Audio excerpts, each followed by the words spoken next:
Hi, I'm Matt from vHub. I learn something new every day in this industry, but when I need to understand something, I turn to the experts. And when it comes to experts in the transportation industry, there are few people better than my very special guest, Bob Anno. Now, Bob is the principal and founder of Alonge Edmondson LLC, a fleet consulting and management firm. Now, Bob's operated some pretty outstanding fleets, including Amazon, LKQ, Frito-Lay, and AutoZone. He's also a really, really good friend of mine. But before we get to Bob, check this out.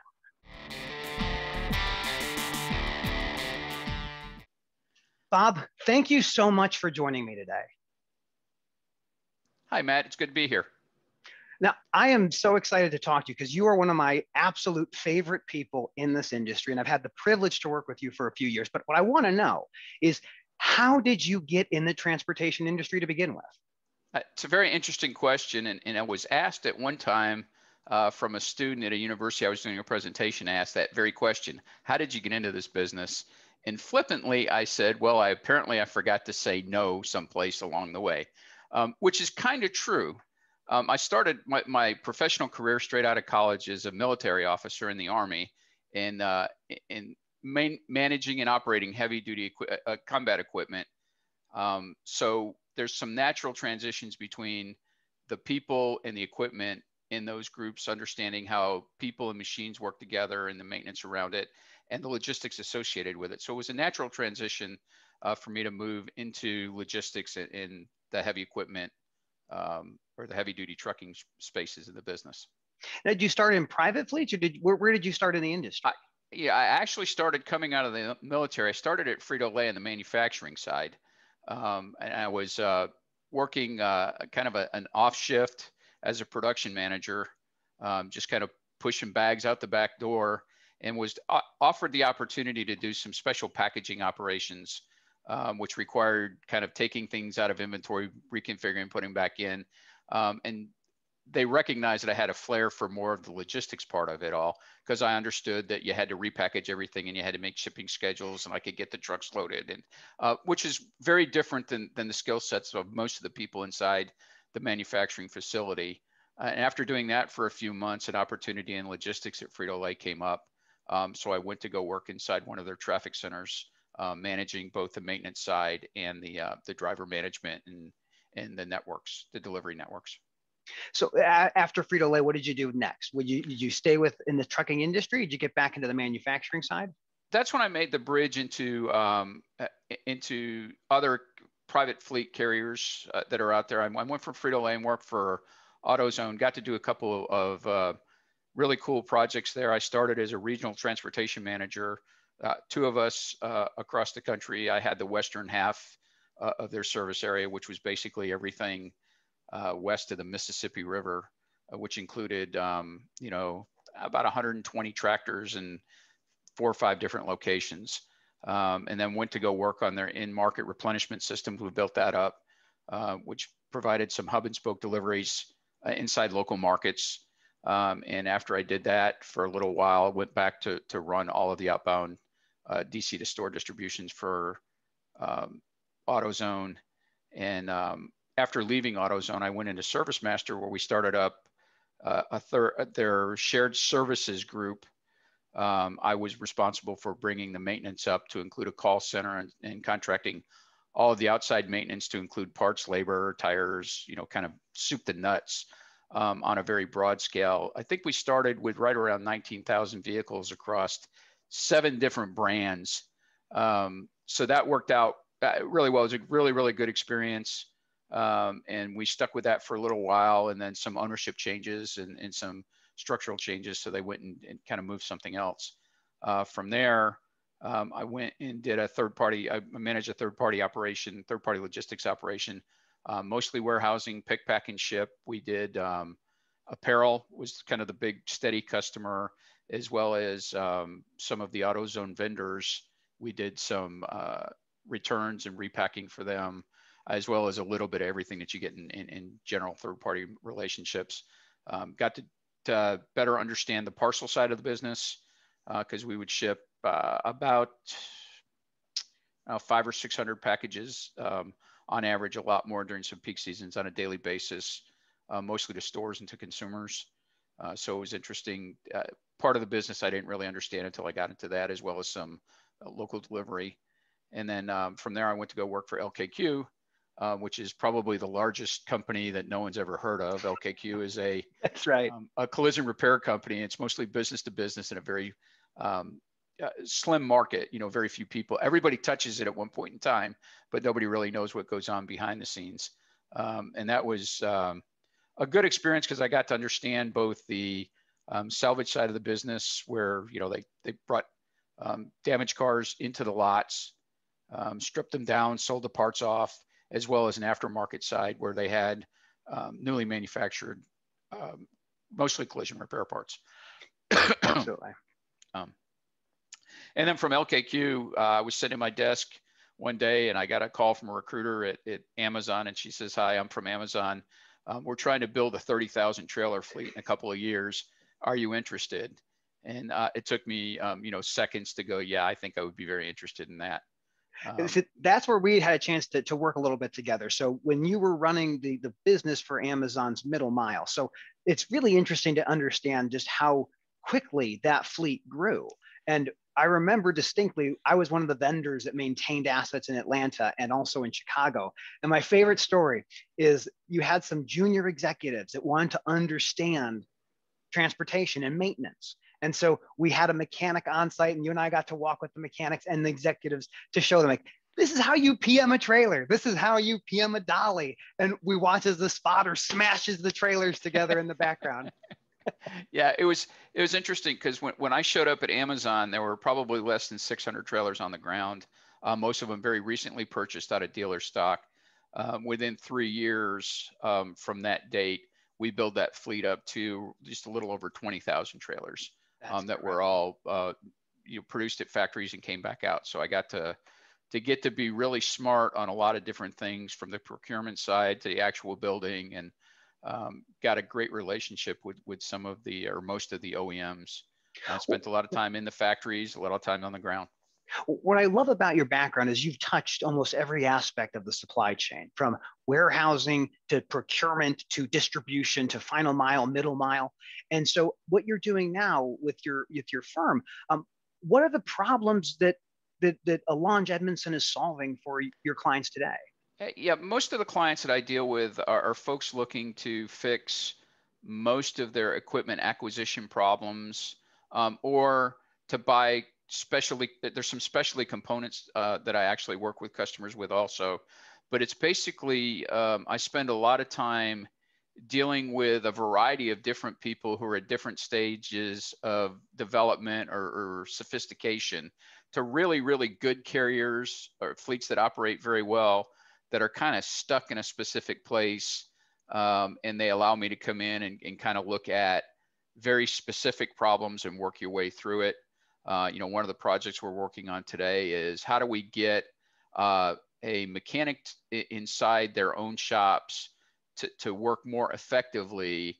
And so I get the driver in and out of the shop faster. So we're just some basic walking through the processes. How does the driver report his defect or his complaint? How does he get transmitted to the mechanic? How do we keep the mechanic spending most of their time just actually doing the work, as opposed to talking to the driver, waiting for work to be assigned, or just all of those ankle biters that are out there that become inefficient and really cause a quality of work for mechanic that causes them to maybe want to go look someplace else, right? Mechanics like to come to work and they like to fix things.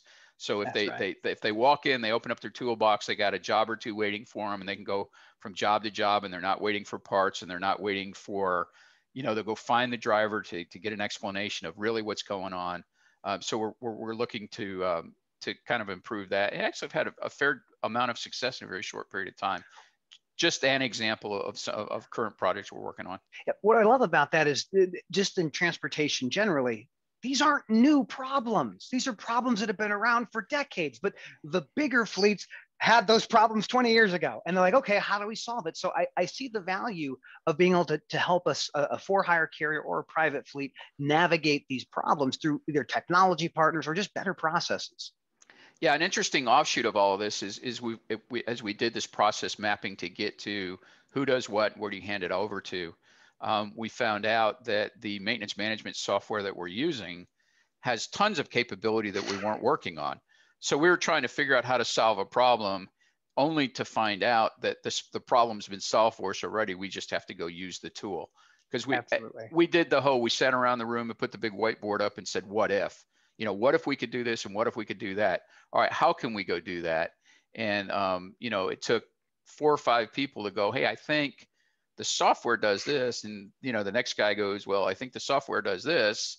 And then the lady that administers the whole thing, well, if we take those two together, we can put it in this bucket. And we found out that it was a very streamlined process. So we've been paying for tools, and we have the capability to help ourselves. We just need to move it from, kind of applying the software to the business as opposed to waiting for us to come back and reinvent it. It's incredible just the technology stacks that a modern fleet has to run through. So not only electronic logging devices, and EDVIRs, having the telematics, having fleet management software, all of these things. And if they're not connected or you're not fully investing in how they can be best utilized, it causes problems. Now today we're talking about how owners are paid through the vHub platform, which really boils down to how vHub helps owners better utilize their assets. So from my experience, asset utilization is king. So how do you help your clients better utilize their own equipment? Yeah, I like to ask them a couple of questions, and it really starts the conversation. And I've found by phrasing it in terms of a question, they can kind of get their head wrapped around it pretty easy. And I think one of the things I bring to the party when I sit down with these operators is there's very few of them that I haven't sat on their side of the table, at least at one point in the time. So it's pretty easy to build a little bit of rapport. But the first question I always ask, where are your assets? So if you're trying to solve a problem with trailer utilization, for example, and again, Amazon was a great structure of 20,000 trailers. At any one point in time, 3% of them were never being used very well because we just didn't know where they were. Doesn't mean they were lost. Doesn't mean that we couldn't retrieve them. We just didn't really know where they were. And then once you find out where they're at, what are they being used for? And is that the right application? So everybody that's ever owned a trailer and sent it to a shipper's location knows the first thing that happens to your trailer is it now becomes automatically part of the shipper or the receiver's warehouse. So Yep. they kind of they deal with their inbound and outbound flow based on how long you'll allow them to keep your trailer. So you have to build a partnership. And again, there's a lot of different ways to do that. The easiest way is to ask nicely.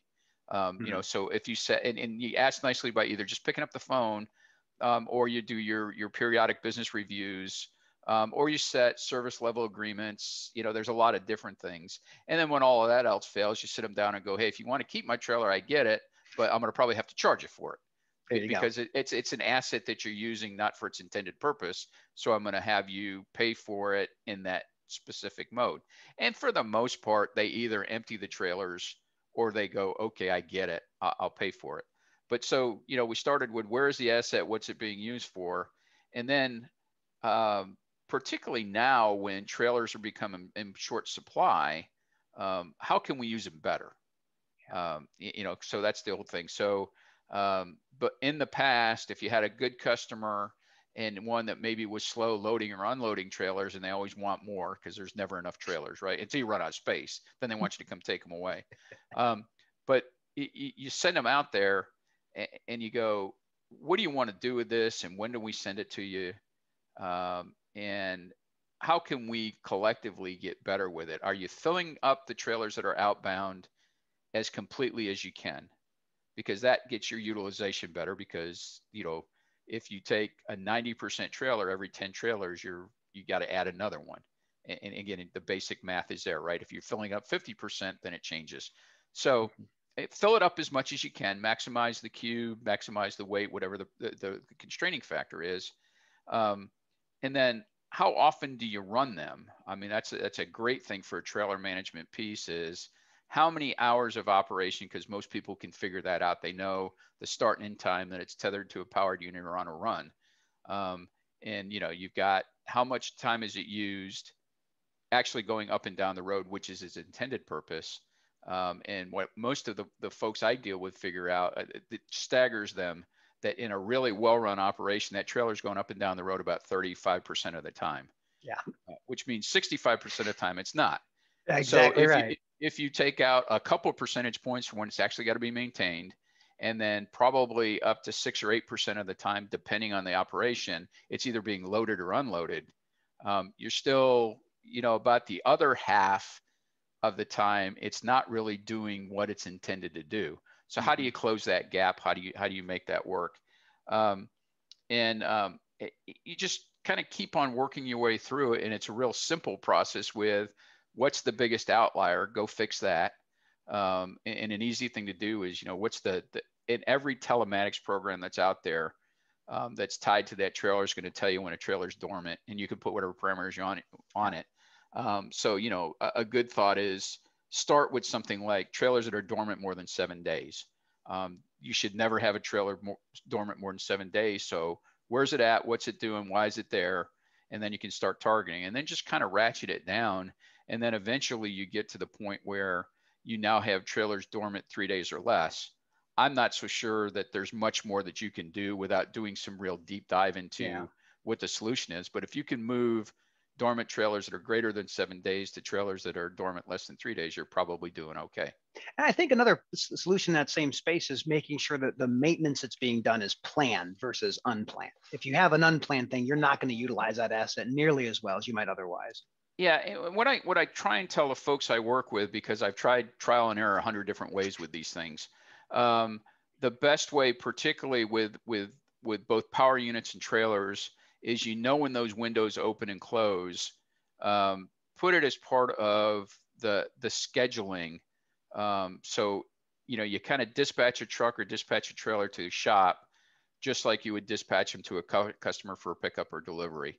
Absolutely. So cycle it in. It's a great time.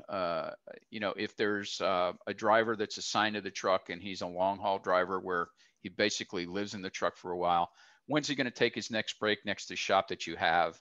And then, then there's all sorts of things you can do to help the driver experience a little bit better too.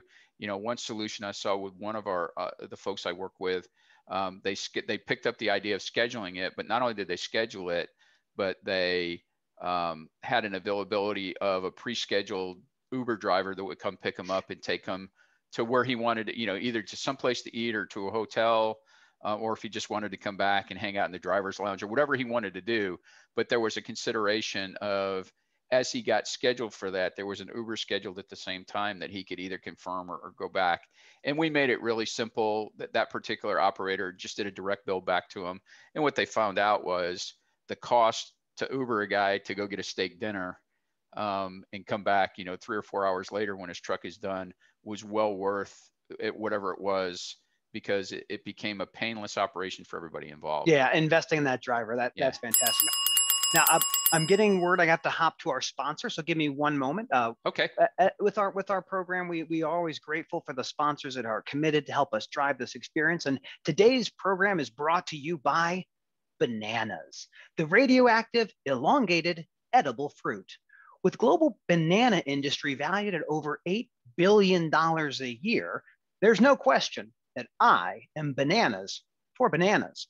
In fact, the global production of bananas was over 116 million metric tons, and it's projected to have a compounded annual growth rate of 4.1% over the next few years. Bananas are one of the top-selling produce items for any retailer, and those same retailers often capitalize on the fruit as the entry point to the produce section. Not only are bananas a tasty treat, they also serve as a terrific unit of measurement. Whether you want a banana for scale or you're measuring radioactivity, bananas have appeal. When you need to split, go bananas. Bob, let me ask you, do you ever have any experiences with bananas? Are you a fan of those? I'm a big fan of bananas anyway.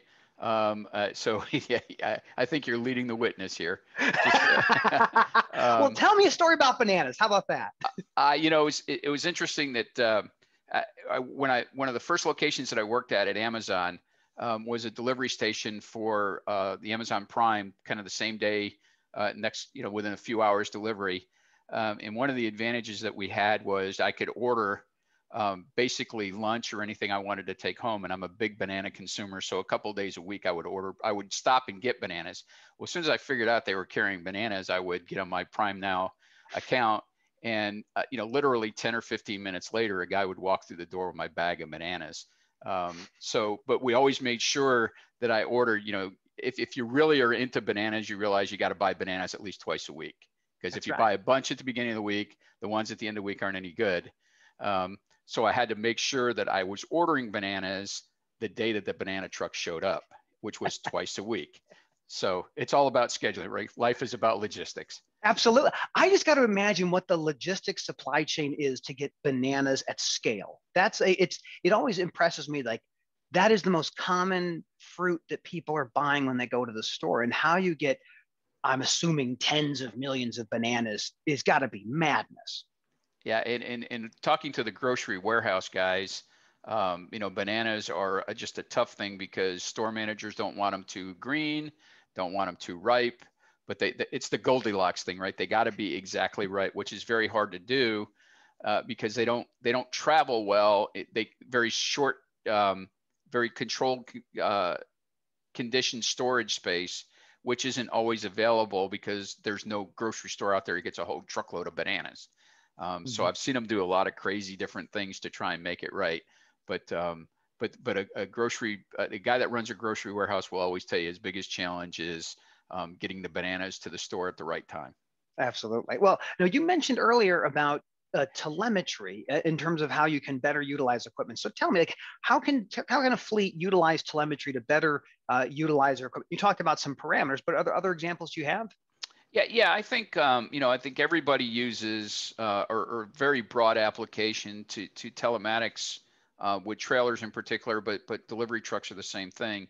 It tells you where the equipment is, and you can even tell if it's loaded or not. Is very typical with that. But in conjunction with some kind of disruption management, I think is where you really get into some big improvements in how you operate things. And by disruption management is you kind of feed the telematics information, the positioning information into the system, into a system that knows the route it's supposed to take and the timing of the route. And when whatever that parameter goes back off, that if they're not moving for X number of minutes or X number of hours, given where they're supposed to be on the route, then it automatically starts sending either messages to the driver or messages back to the dispatch center or both, so we can kind of come up with, hey, what's going on? It also, because you know the route and you know the progression with it, you can begin to overlay some weather or road condition stuff in it, and have those start comparing them and start making some adjustments. And kind of the end game or the gold star piece would be when you could take your telemetry integrating with your disruption management. It knows it's running behind. It knows what the weather is ahead, so it can kind of guess how far behind it is. And then it sends an automatic message to the customer and says, hey, my 9 o'clock delivery is now going to be moved to 9:15 or 9:18 or whatever outside of the box is. And I see the opportunity to have things that people have to do today that are pretty yes, no kind of questions, that you can use telemetry to start building some of those into some more of an artificial intelligence environment. So you can take those skilled operators that we have across the transportation spectrum, and those human beings are doing things that only human beings are very good at doing. Wondering where a truck is or waiting for a check call or guessing when the next stop is going to be. Some are better than others at it, but at the end of the day, it really is just a basic quick math, check in and check out kind of thing. If you can get a machine to do that for you, make it work, then you've got dispatchers talking to drivers about real problems, or taking care of customer service reps dealing with very specific things that are the one-offs. The goal is to connect those systems, automate what you can. Now I hear and I talk about a lot smart trailers. What is a smart trailer for you? A smart trailer, there's a lot of different things. Again, I'm old, so so I was going to say it before you did. A smart trailer trailers today are a lot smarter than they were when I first came in, right? Before they were incredibly dumb, right? It was a big metal box that drove behind your tractor and you put things in it and you didn't really know anything about it. Trailers became smart when they put positioning locations in them. And that now you have the ability to pull kind of data inputs away from them all.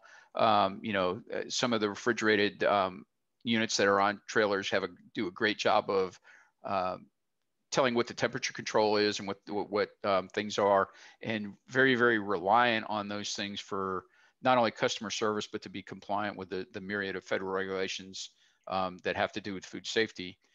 Just to jump in real quick, one of the things I always found valuable was knowing when is the unit going to run out of fuel. Right. If I could know that ahead of time, that's amazing. Yeah, because it is amazing how quickly refrigerators start going down simply because you didn't get fuel to them in time, because it's a bigger issue than not. And specifically when you're, seasonal type, we drop a lot of refrigerator trailers and seasonal lots. And somebody always has to calculate when the fuel truck should show up, because again, another Goldilocks thing, right? You don't want it there too soon, but you don't want it there too late either. So I think there's some of that, and there's some trailer manufacturers and some aftermarket applications are certainly well farther along the pathway to making a truly smart trailer. Trailers that can weigh themselves, trailers that can tell you if they're full or empty, or what the cube utilization is, the whole thing, whether the doors are open or not, or when the doors got open, and it tells you the door was open and it was at this, again, tying it to disruption management, should not have been there. There's some technologies that only allow doors to be unlocked or open when they fall inside a delivery geofence. Then there's, wheel hub sensors to tell if you have a thermal event on a wheel hub, and it sends it back up. The ABS systems that are integrated inside the trailers have the ability to tell you about rapid decel or rapid acceleration, or sensors that are bad, roll stability.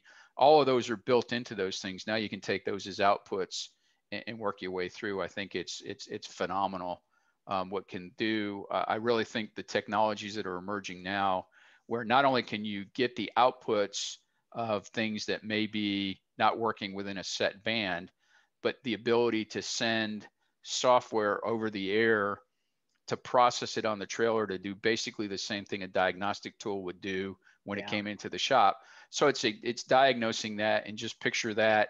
It's diagnosed. It told you what the most likely problem is. It knows when you're going to stop. You can schedule the maintenance. You can have the part ready. Integrating all of those things again, there are a lot of yes/no questions that machines can answer. So when the mechanic gets there, he's now verifying the issue, changing the part, fixing the problem, as opposed to having to go through the troubleshooting steps that would take more time, that can be done while the thing is en route. I look at the impact we had with COVID, and it just accelerated the trends we already had, which was, how do you make assets more efficient, and how do you make technicians and drivers more efficient? And being able to take that data in real time, make it actionable, and ultimately reduce friction. I think it makes a ton of sense. I'm looking forward to seeing how it plays out over the next few years. But let's say I'm a for hire or a private fleet, and I wanted to set up a consultation with you and your team. Where should I go?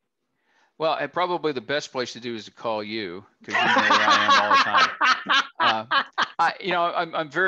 I'm very fortunate that the business that I have is really through referrals and kind of word of mouth, or people that I know. But I certainly can be accessed through email. Don't have a great social media presence, which is probably a fault on my part, but candidly, not had to have one. But an email or a phone call to me will certainly start things going. We'll make sure to put all the contact information in the show notes. But Bob, thank you so much for sharing your insights with us today. If people want to learn more about you, I know you said you don't do a lot of social media, but can they find you on LinkedIn and that kind of stuff? Yeah, you can find me on LinkedIn, and the contact information is actually on LinkedIn too. Perfect. Well, at vHub, we are solving problems every day to make sharing assets easier. Whether you rent, lease, or own, see how vHub can help streamline your business. Download our app or find out more at vhubapp.com. And we look forward to many more interesting conversations with people like you, Bob. Thank you so much. Thank you very much. I was glad. Pleasure to do it, and always happy to help.